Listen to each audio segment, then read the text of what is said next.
Every school day, more than 1,000 CMS school buses hit the road, transporting tens of thousands of students. We're really excited to let parents know that you should not be worried about it. Adam Johnson is Executive Director of Transportation at CMS. What we want parents to know is we're providing as much training as possible. But WBTV is asking new questions about what happens A school bus and motorcycle were involved in a crash in Mint Hill. after a crash. I was able to turn quick enough just to see that it was a big yellow CMS school bus. Cindy Stone was stopped at the corner of Pinehurst and Woodlawn when a CMS school bus swiped the back side of her car. They immediately just took out the back of my car and kept going. Stone says the officer told her that as long as the driver was unaware of hitting her, they wouldn't receive a citation.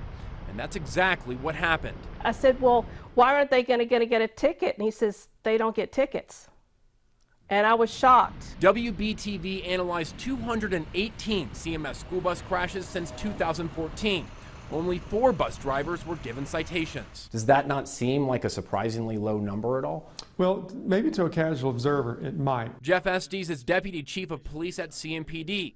He says officers often don't give out citations after a crash because they didn't witness what caused it. If there's a fatality, if there's a serious injury, certainly I would expect them and make sure that we did charge in those cases. But WBTV did find some of those cases. There were at least 4 accidents where a bus left the scene and the driver did not receive a citation.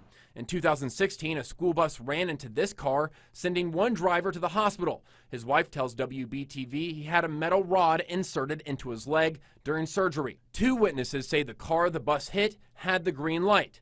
The bus driver did not receive a citation. Is there any type of agreement between CMPD and CMS about not writing citations, or has that ever been discussed before, to your knowledge? No, sir. We would never enter into such agreement. Do you know why bus drivers are not receiving citations? That's a great question. Typically, they don't issue citations for drivers. They leave that up to us and the department. But it's not clear what CMS is doing once it's notified of a driver found responsible for a crash. Out of the 218 crashes we analyzed since 2014, there are at least 81 drivers who have been found at fault in school bus accidents still driving for CMS.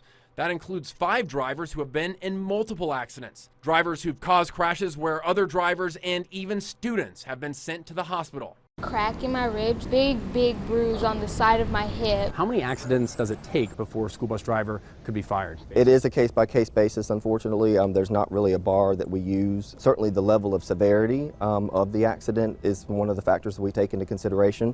Driver negligence is also taken into consideration. How many times do they have to have accidents for them to do something? How much damage do they have to do? The employee who hit Stone is still driving a school bus. District policy states that a preventable accident may result in suspension without pay and release from employment. Should parents be concerned at all about who is driving their kids to school? We feel not.